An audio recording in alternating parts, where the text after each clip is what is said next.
নরসিংদীতে পল্লী বিদ্যুৎ সমিতির ৪ জন লাইন ক্রু নিহতের ঘটনায় গায়বানা জানাজা ও দোয়া মাহফিলের আয়োজন করা হয়েছে। বৃহস্পতিবার নরসিংদী পল্লী বিদ্যুৎ সমিতি ২ এর সদর দপ্তরেও শোকসভা ও দোয়া মাহফিলের আয়োজন করা হয়। দোয়া মাহফিলে সারা দেশের সকল পল্লী বিদ্যুৎ সমিতির নিহত line crew, meter reader cum Messenger সহ পল্লী বিদ্যুৎ সমিতির সকল পদে নিহত কর্মীদের বিদেহী আত্মার মাগফিরাত কামনা করা হয়। এ সময় বক্তারা বলেন, বাংলাদেশ পল্লী বিদ্যুতায়ন বোর্ড বৈষম্য ও দ্বৈতনীতি বন্ধে দীর্ঘদিন ধরে স্মারকলিপি প্রদান ও মানববন্ধনের মতো কর্মসূচি দিয়েও দাবি আদায় হচ্ছে না। কর্মঘণ্টা নির্ধারিত না হওয়ায় কর্মীদের উপর অতিরিক্ত কাজের চাপ সৃষ্টি হচ্ছে, যে কারণে পল্লী বিদ্যুৎ সমিতির কর্মীরা শারীরিকভাবে অসুস্থ হয়ে মৃত্যুবরণ করেছে।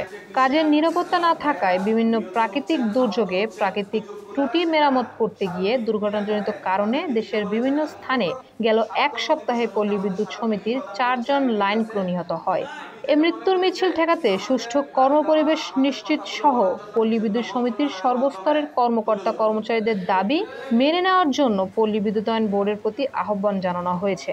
এ সময় উপস্থিত ছিলেন ডিজিএম ও ভারপ্রাপ্ত GM Mohammad Jahangir Alam, AGM Mohammad Abdul Aziz, AGM Mohammad Mofizur Rahman Khan, AGM Mohammad Shakhawat Hossain, AGM Mohammad Alimun Reza Tuhin সহ নরসিংদী পল্লী বিদ্যুৎ সমিতি ২ এর সর্বস্তরের কর্মকর্তা ও কর্মচারীবৃন্দ।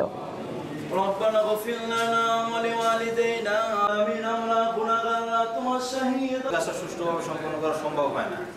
আমরা তো মানুষ নাকি, আমরা যে পদে আজকের যে মৃত্যুর মিছিল, যে মরে যাচ্ছেন সে বেঁচে যাচ্ছে।